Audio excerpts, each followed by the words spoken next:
Ah, então, assim, qual que é a motivação? Existe uma motivação? Outra pergunta que fizeram também é para que a gente jejua? Qual que é a razão para jejuar, né? Então, essa, a primeira questão é essa, né? Jejum igual a ausência de alimentos, tá? Outras coisas são propósitos que você faça, tá bom? Porque a premissa elementar do jejum é que você possa matar sua carne no sentido mais primitivo do ser humano, que é justamente a ideia de você controlar o seu corpo abrindo mão daquilo que você precisa, que é o alimento. Outras coisas que você vai deixar de fazer não são necessidades, né? São desejos. Seja a vontade de pecar acessando sites que você não pode acessar, seja o vício na rede social e tudo mais.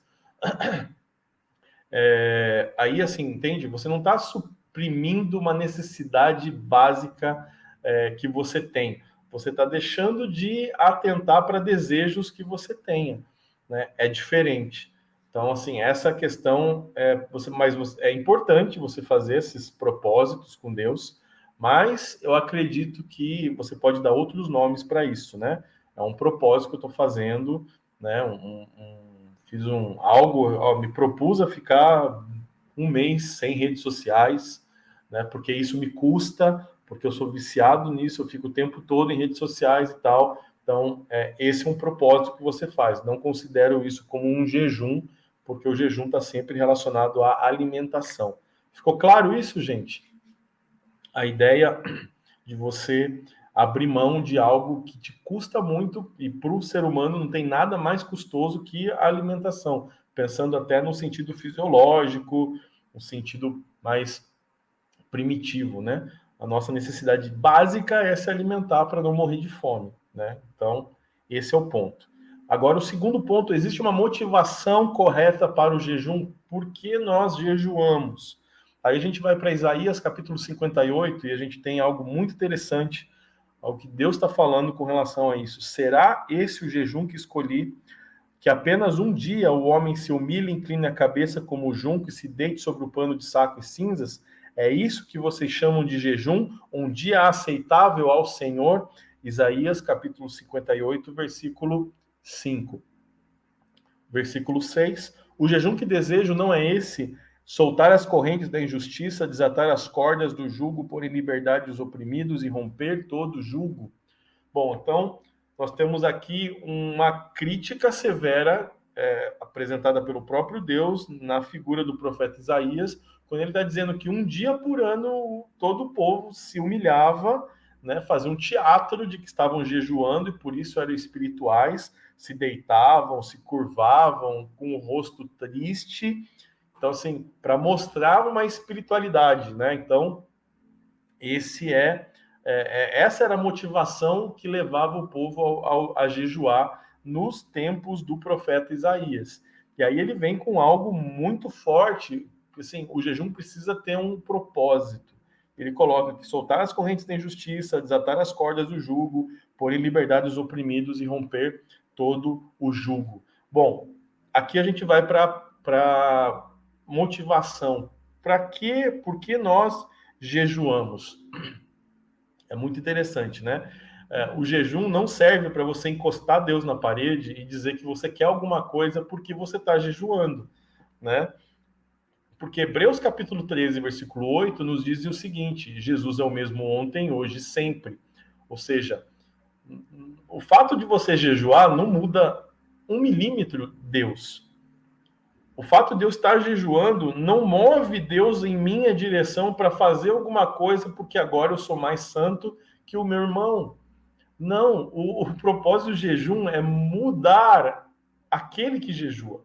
Você transformar aquele que jejua. Eu sou transformado quando eu faço uso das disciplinas espirituais, incluindo o jejum.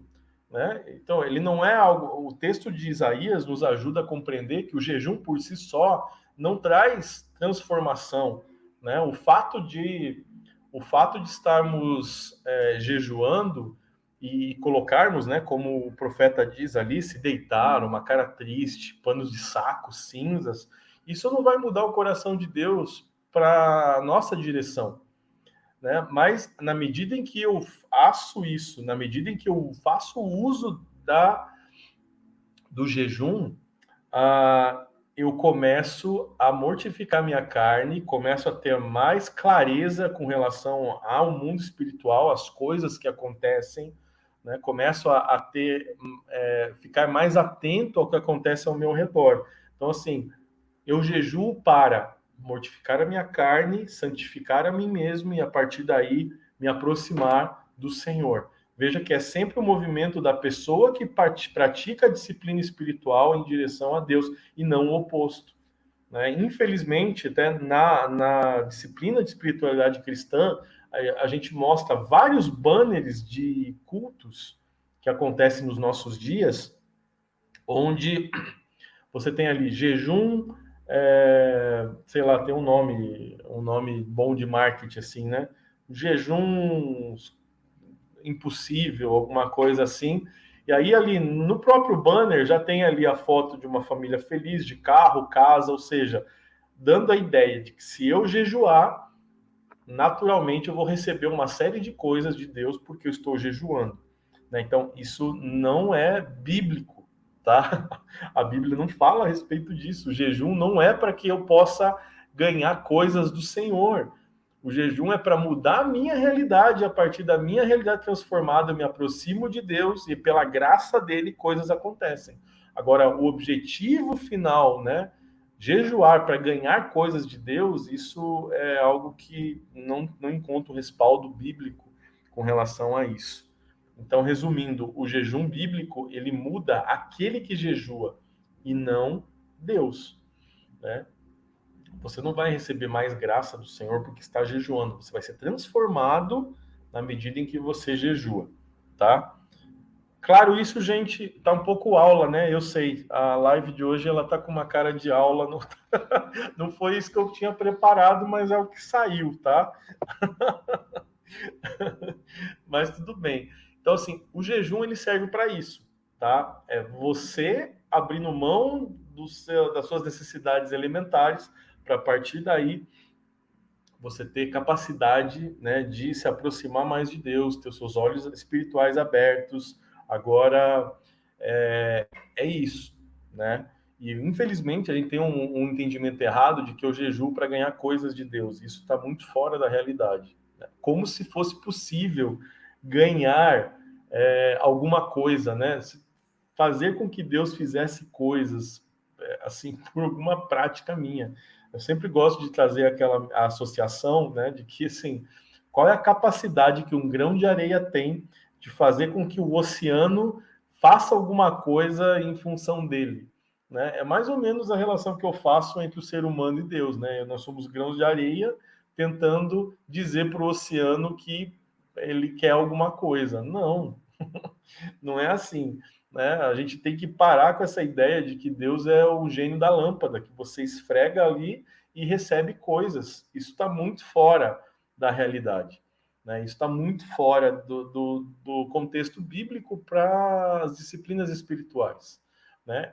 A motivação correta é, na medida em que eu entendo quem eu sou dentro dessa estrutura, eu vejo quem Deus é e quem eu sou. Eu vejo que essa não é uma relação de paridade, né? Ela não é uma relação igual. É muito desigual, assim. Nós não temos a menor capacidade de chegar perto ou de fazer qualquer coisa com relação à magnitude, à santidade e à grandeza de Deus, né? Mas pela graça dele, a partir do sacrifício de Jesus, nós temos acesso a esse Deus magnífico. E a partir daí nós temos que, né, mudar a nossa realidade, tentando fazer o máximo possível dentro das nossas falhas, das nossas fraquezas, da nossa pequenez como seres humanos, para nos aproximarmos do Senhor. E como nós nos aproximamos dele? A partir das disciplinas espirituais. Então, o jejum é uma delas, e sempre associando com as demais. Então, assim, A palavra de Deus, o estudo bíblico é uma disciplina espiritual, a meditação na palavra, a leitura da palavra, a oração, nas suas diferentes formas, elas nos ajudam a nos aproximar do Senhor, conhecer mais e mais a respeito dele.